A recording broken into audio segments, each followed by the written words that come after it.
Fino al XIV secolo la nascita di Gesù veniva rappresentata in modo leggermente diverso da come siamo abituati a vederla oggi. San Giuseppe quasi sempre in disparte, il bambinello avvolto nelle fasce e poi c'era molta più gente, donne soprattutto. Queste erano le levatrici, giunte ad aiutare Maria a partorire, ma tra queste c'era anche una presenza un po' inquietante. Una donna con una mano rattrappita o a volte bruciata. Chi era quella donna e che cosa faceva lì durante la nascita di Cristo? Per rispondere a questa domanda dobbiamo fare un piccolo passo indietro, ma prima di raccontarvi questa incredibile storia voglio invitarvi a leggere le fonti che ho utilizzato e a guardare una live che abbiamo fatto insieme alla storica dell'arte medievale, la professoressa Virtus Zallot, insieme alla quale abbiamo approfondito tutte queste curiosità sulla natività. Trovi il link qui in basso. Naturalmente ti invito ad iscriverti al canale per non perdere le prossime live in compagnia degli storici italiani più conosciuti nel panorama accademico.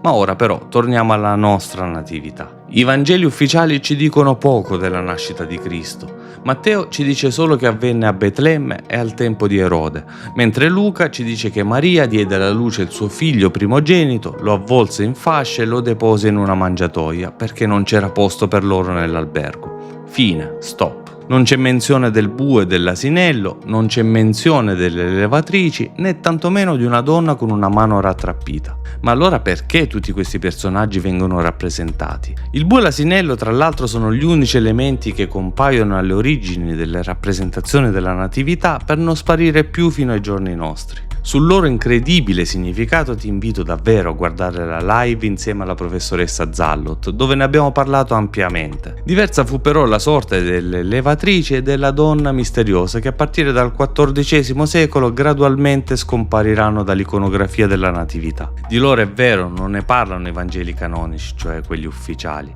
ma ne parlano quelli apocrifi.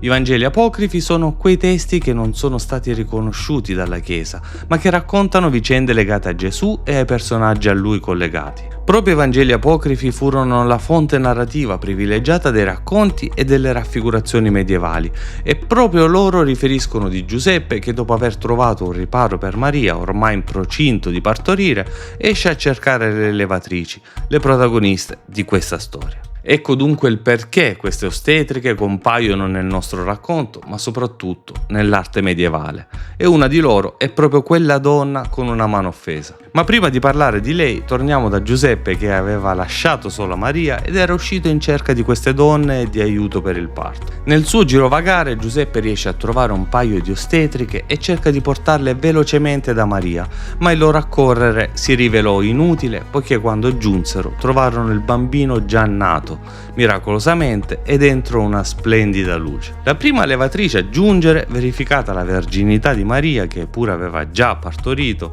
gioì della straordinaria evenienza e ne informò la seconda, la nostra donna misteriosa di cui conosciamo anche il nome, Salomè. Questa seconda levatrice non volle tuttavia credere senza farne esperienza, almeno così ci dicono i Vangeli apocrifi. Quindi, non credendo alla verginità di Maria, volle indagare e toccare personalmente con mano, ma istantaneamente, a causa del suo scetticismo, proprio quella mano le si bruciò o paralizzò. Subito dopo, come in ogni storia di Natale che si rispetti, pentitasi amaramente su consiglio di un angelo, toccò o prese in braccio il bambino e allora guarì. Oggi conosciamo questa storia grazie anche agli artisti medievali che hanno voluto raccontarcela inserendo nell'opera un personaggio con un piccolo dettaglio, una mano rattrappita che preannunciò il primo miracolo. Come detto prima, dopo il XIV secolo la modalità di rappresentazione della natività cambiò.